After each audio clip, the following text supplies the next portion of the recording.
You're watching CBS News Los Angeles, The Rundown. Hello, I'm Suzanne Marquez. Here's a look at your top stories. The American chocolate giant Mars did more than $45 billion in sales last year. Much of that is due to its iconic products like M&M's and Snickers. But there may be a dark truth behind your favorite chocolate bar. The CBS Evening News traveled to West Africa and found children as young as 5 harvesting the cocoa that ends up in those chocolates. CBS News foreign correspondent Deborah Patta worked on this months-long investigation. Deborah, what did you find? Hi, Suzanne. Well, we visited the remote cocoa belt in Ghana and went to multiple farms that are supplying America's big chocolate companies, most notably Mars. Think of America's best-loved chocolates, Snickers and M&M's. And despite claims by Mars that it will eradicate child labor from its supply chain by 2025, we found children working on every farm we visited. Children as young as 5 years old doing dangerous work with sharp, long machetes, back-breaking labor, toiling in sweltering temperatures, and children that Mars claims are part of a child labor rehabilitation program. This program is intended to keep children off plantations and in schools instead. But here's the thing. Children, supposedly in school, were not there. And we spoke to many of these children who long to go to school but simply cannot afford it. They must either work or face starvation. Suzanne? Deborah, this investigation is absolutely heartbreaking. And again, Deborah Patta's exclusive investigation is tonight on the CBS Evening News with Nora O'Donnell. Back here at home, a close call for a man walking in Exposition Park. An LAPD officer involved in a crash with another car lost control and nearly hit him. KCAL News reporter Jasmine Veal has the video.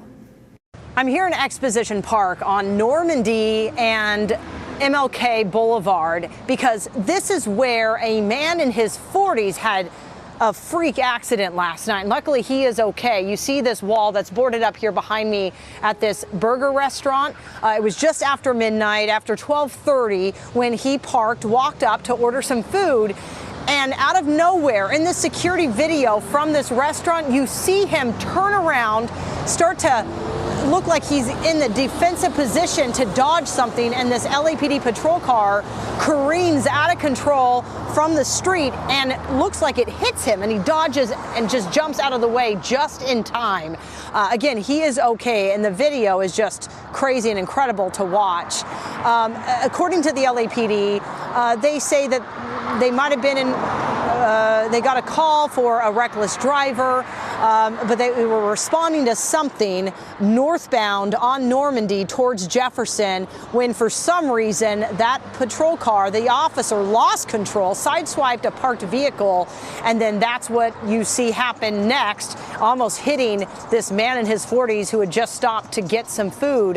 The LAPD also just told me they're looking to see if there were any kind of mechanical issues with the patrol car, what might have caused it to lose control. They were not in pursuit of any kind of driver, but they were going fast enough to lose control and come up here on this sidewalk, which you now see. Again, this restaurant boarded over. I just talked to the owner. He's been awake all night. He couldn't believe it. He says this is a regular customer who comes here often, and he is just so glad that he is okay. He's reaching out to see if he can do anything. We're trying to reach out to the man as well. Jasmine Veal, KCAL News. A plea deal today for a Newport Beach surgeon originally accused with his girlfriend of drugging and sexually assaulting multiple women. Dr. Grant Robichaux has pleaded guilty to a felony gun possession charge and a misdemeanor drug count. This reportedly brings an end to the long-running and convoluted case against him. The deal allows Robichaux to serve 1 year of probation for the misdemeanor and 2 years of probation for the felony. The felony can be reduced to a misdemeanor after he successfully serves 16 months probation. It ultimately can be removed. Meanwhile, a barricade standoff with an armed Uber passenger in Mount Washington has come to an end. The LAPD says that suspect is now in custody. It's unclear what happened between the passenger and the driver, but officers tell us the driver called 911 saying the rider was armed. The driver was able to get out safely from the car, but the rider barricaded himself inside. After an hours-long standoff with police, he surrendered peacefully. No one was hurt. Turning now to your weather, big gray skies hovering over downtown LA right now. Rain is coming. KCAL News meteorologist Paul Diano is tracking the wet conditions in your next weather.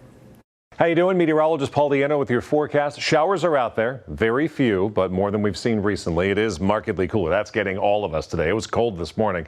It's chilly this afternoon. Nobody hitting 70 degrees, and there are more clouds. All the result of a pretty weak front that's moving through. If that doesn't get you into a winter theme, this will. Today and for the next 12 evenings, the earliest sunset of the year, 4:43 in Los Angeles. Doesn't get any earlier than that.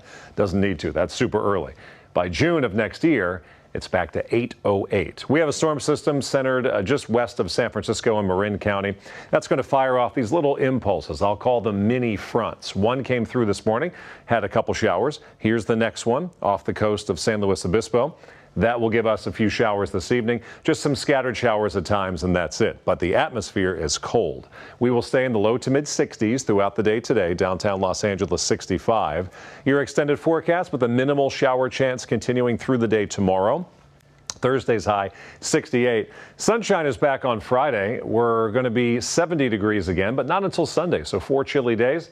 But by the middle of next week, we may push 80 degrees yet again. That's your forecast. Thanks, Paul.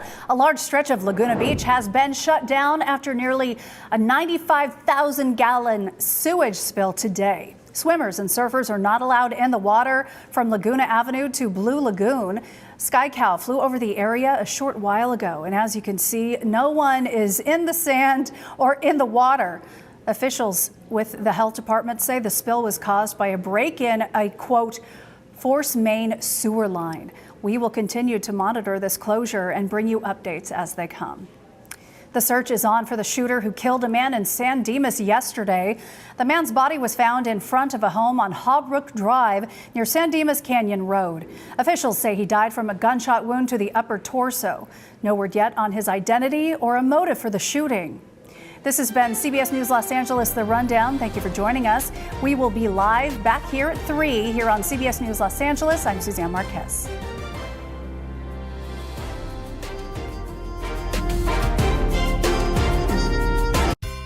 Take part in the joy of giving by donating a gift to local children in need during the CBS KCAL Los Angeles and California Highway Patrol's Chips for Kids toy drive. Stop by one of our locations and donate a new unwrapped toy for a child or teen. Your donation stays in the neighborhood where you donate. Join us as we come together and support children across SoCal. Visit us at one of our drop-off events or text the word TOYS to 76278. CBS News Los Angeles, your local news, streaming wherever, whenever.